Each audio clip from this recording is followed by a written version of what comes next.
जय हिंद, जय भारत। एक बार फिर से जैसा कि आप लोग समझ रहे हैं कि एम पॉकेट में लगातार कंप्लेंट्स डालने के बाद और जब से आरबीआई की नई गाइडलाइंस आई है 1 जुलाई 2024 को लेकर, जिसमें मैंने आपको ऑलरेडी अपडेट दिया था। अब इसके रिगार्डिंग एम पॉकेट के जितने भी कस्टमर्स हैं उन सभी को एक मेल आया है और उस मेल में लिखा हुआ है रिवाइज्ड पेनल चार्जेस। इसका क्या मतलब है और इसका क्या असर पड़ेगा अगर आपका ऑलरेडी लोन है या फिर आप लोन पेमेंट नहीं किए और आपका लोन डबल हो चुका है।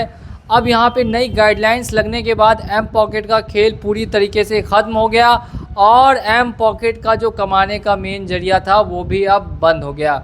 पहले एप्लीकेशन क्या करती थी कि बच्चों को लोन देकर उनसे दोगुना पैसा वसूली कर लेती थी और 2000 का दिया, 4000 लिया, 4000 का दिया, 8000, 8500 लिया, प्रेशर बनाया, डराया, धमकाया और पैसा वसूल लिया 2 गुना।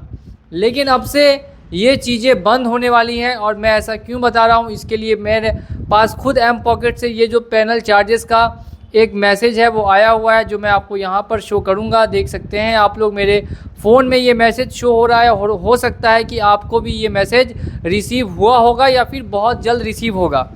अब इसमें क्या मतलब है, देखिए 30/6/2024 के बाद से, यानी कि मान लेते हैं 1 जुलाई से नई यहाँ पे गाइडलाइंस आई है और अगर इसके अंदर में आपने जो लिमिट यूज़ की है वो अगर 3000 या 3500 रुपये है या 1000 रुपये की अगर बात करें तो 1000 रुपये पे ये जो मैक्सिमम चार्ज लगा सकते हैं ये 32% तक का ही चार्ज काट सकते हैं। यानी कि 1000 रुपये अगर आपने लिया है तो वो मैक्सिमम यहाँ पे 400 रुपये तक आपको 1 साल या उससे ज़्यादा ड्यू करेंगे तो चार्ज लगेगा। फ़िलहाल क्या था कि ये 200% का चार्ज लगा रहे थे। आप पहले यहाँ पे बातों को समझिए। पहले ये चार्ज लगा रहे थे 200%।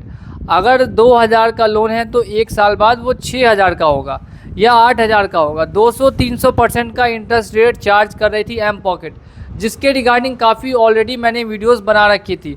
लेकिन अब ये कंपनी ऐसा नहीं कर पाएगी क्योंकि इसका सच सबके सामने आने के बाद, कंप्लेंट्स होने के बाद आरबीआई की नई गाइडलाइंस को इसको भी फॉलो करना पड़ेगा। अब 32% से ज़्यादा का सालाना इंटरेस्ट ये वसूल नहीं कर सकती। साफ साफ यहाँ पे लिखा हुआ है कि एनुअलाइज्ड परसेंटेज जो है इंटरेस्ट का वो आपको 32% लगेगा। यानी अब आपको यहाँ से अगर नया लोन आपने लिया है और डिफ़ॉल्ट करेंगे तो आपको 32% से साल का ज़्यादा इंटरेस्ट नहीं पे करना पड़ेगा। यानी अगर 1000 का लोन लिया है तो वो अब 1 साल में 3000 का नहीं हो पाएगा, 1400 का ही रह जाएगा। ये बहुत बड़ा नुकसान तो हुआ कंपनी को और बाकी कस्टमर्स को काफ़ी फ़ायदा भी पहुंचा।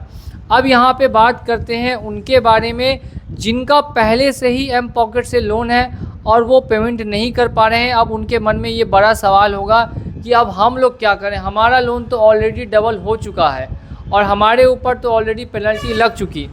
अब आगे उनके ऊपर भले ही पेनल्टी कम लगेगी, लेकिन ऑलरेडी ही काफ़ी लोगों से मैंने ये सुना है कि उनका 2000 का लोन 5000, 5000 का 10,000 और आपका कितने का लोन था और वो अभी कितना हो चुका है वो आप हमें कमेंट सेक्शन में कमेंट करके ज़रूर से ज़रूर बताएंगे। वो मुझे देखने के लिए काफ़ी बार मिला है। अब यहाँ पे दिक्कत क्या आ सकती है वो समझिए। अगर पहले से आपका लोन है और डबल हो चुका है तो कंपनी ज़्यादा कोशिश करेगी कि उस पैसे में से कोई भी आपको डिस्काउंट ना दे, क्योंकि ऑलरेडी इनका अब धंधा बंद होने वाला है तो डिस्काउंट ना दे। तो आपको भी जटिल रहना है जब तक वो आपको डिस्काउंट नहीं देती, पेनल्टी चार्जेस नहीं हटाती, आपके साथ इंसाफ नहीं करती, तब तक आप उनका पेमेंट होल्ड पे रखेंगे और पेमेंट नहीं करेंगे। बात करते हैं जो घर आने की, तो घर ये कभी भी आपके घर नहीं पहुंच सकते।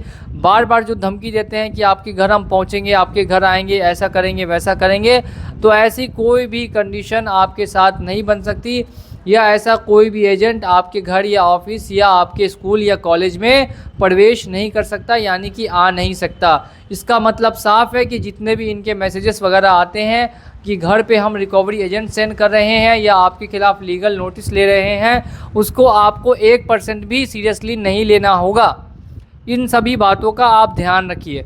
और साथ साथ में एक चीज़ और है कि ये मैसेज जितने भी लोगों को आया है जिनको समझ में नहीं आ रहा था वो इस बात को ध्यान से समझ ले, और अगर उनका लोन ऑलरेडी डबल है पहले से तो अभी भी इसी कोशिश में रहे कि कम से कम आपका 80% तक तो इंटरेस्ट रेट हटा दे, या पेनल्टी हटा दे। उसके बाद आप पेमेंट अगर करना चाहते हैं तो पेमेंट करके क्लोज़ कर दे सिविल ठीक करने के लिए। और अगर नहीं भी करना चाहते हैं, सिविल से मतलब नहीं है, तो भी कोई बड़ी दिक्कत या बड़ी समस्या नहीं आएगी। और इसी के साथ अभी एक चीज़ और बाकी रह गई है, वो लास्ट पॉइंट आप लोग ध्यान से सुन लीजिए। अगर आपने प्ले स्टोर पर या कमेंट सेक्शन में #बैन एम पॉकेट नहीं लिखा है तो जल्दी से जाके लिखिए और जाके प्ले स्टोर में इसको सभी लोगों को बताइए कि क्यों एम पॉकेट को बैन करने की ज़रूरत थी।